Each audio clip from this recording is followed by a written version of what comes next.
नमस्कार. Life with Meera and Parth या आपल्या यूट्यूब चॅनलवर तुम्हा सर्वांचं स्वागत आहे.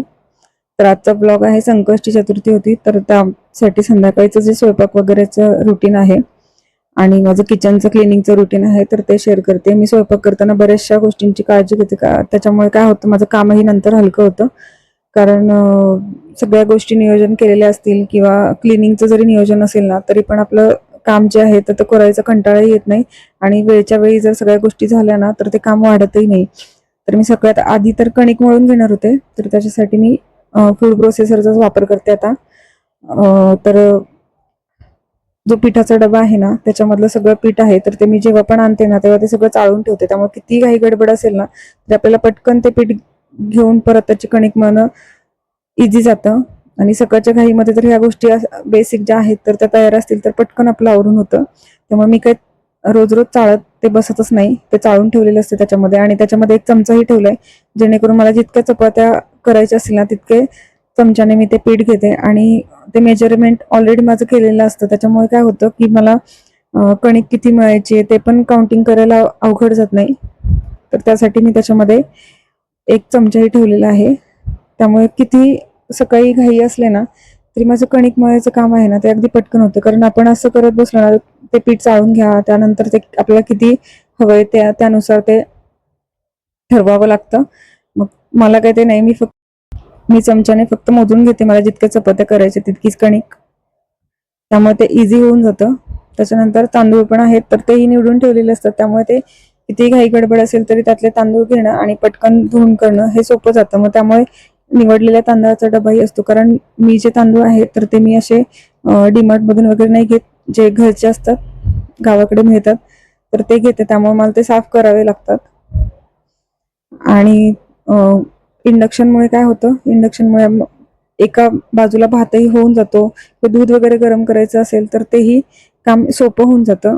आणि संध्याकाळच्या वेळेचं माझे भांडी मांडायचं काम राहिलं होतं तर मग मी भात करून घेतला, कणिक मळून ठेवली आणि पहिली भांडी मांडून घेतली. भाजी तर ऑलरेडी माझी झाली आहे आणि कणिक मी एका पातेल्यामध्ये काढून ठेवली. कारण आता लगेचच मला चपात्या पण करायच्या नव्हत्या आणि फूड प्रोसेसरच्या भांड्यामध्ये तसंच ठेवलं ना तर ते पॅक नसतं भांडं, त्यामुळे मग ते कणिक काळी पण पडते किंवा मग जास्त वरच्या साईडचं जे आहे ना ते थोडीशी कडक होते, सुकली जाते. म्हणून मग मी ते डब्यामध्ये वगैरे काढून ठेवते. लगेचच करायचं असेल तर मी डायरेक्टली त्यातूनच घेते. पण मला वेळ आहे चपाती बनवायला, कारण मला अजून बाकीची पण कामं आहेत. आमरस बनवणार होते, आज संकष्टी असल्यामुळे गोड काहीतरी बनवायचं तर आमरस बनवत होते.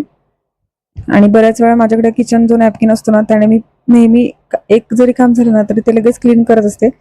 कणिक मळण्याचं वगैरे काम आवरलं त्यानंतर मग तिथे जे थोडंफार पडलेलं होतं तर ते मी सगळं लगेच क्लीन करून घेतलं. आणि आता मला करायचं आहे आमरस.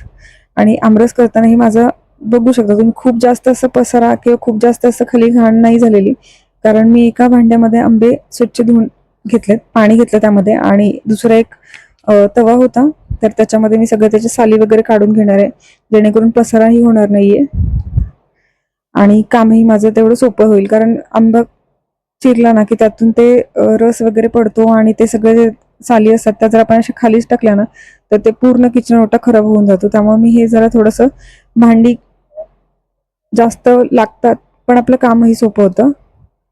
कारण किचन ओटा पुन्हा पूर्ण आवरायचं म्हटलं तर किचन ओट्यावरचं जे सामान आहे ना तो पसारा पूर्ण उचलून परत साफ करावं लागतं.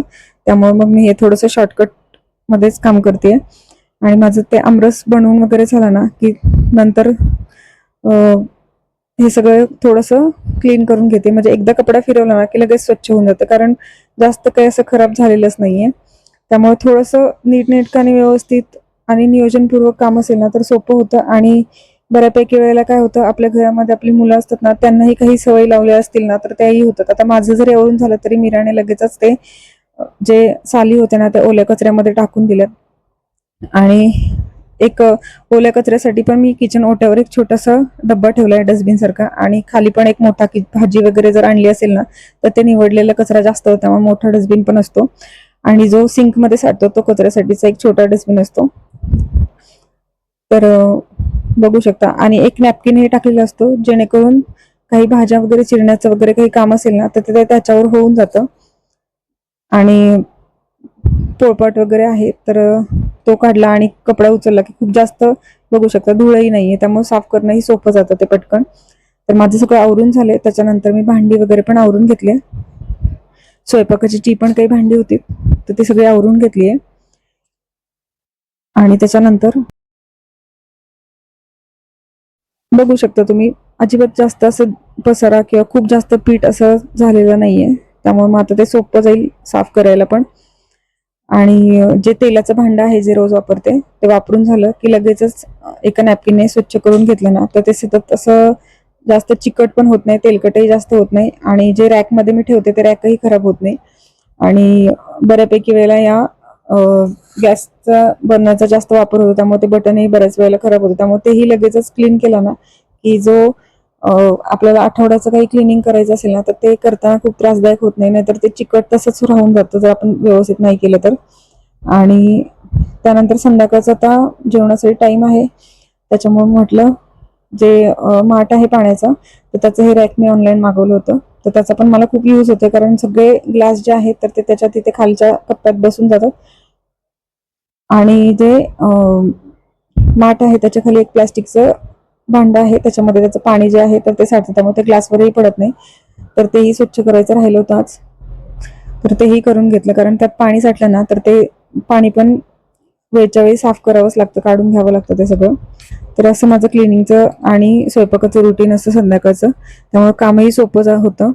तर आजचा व्हिडिओ तुम्हाला आवडला असेल तर आजच्या व्हिडिओला नक्की लाईक करा, कमेंट करा, शेअर करा, आणि आपल्या life with Meera and Parth या यूट्यूब चॅनलला सबस्क्राईब केलं नसेल तर नक्की सबस्क्राईब करा आणि बेल आयकॉनवर क्लिक करा, जेणेकरून येणारे जे व्हिडिओज आहेत तर त्याचे नोटिफिकेशन तुम्हाला सर्वात आधी मिळतील.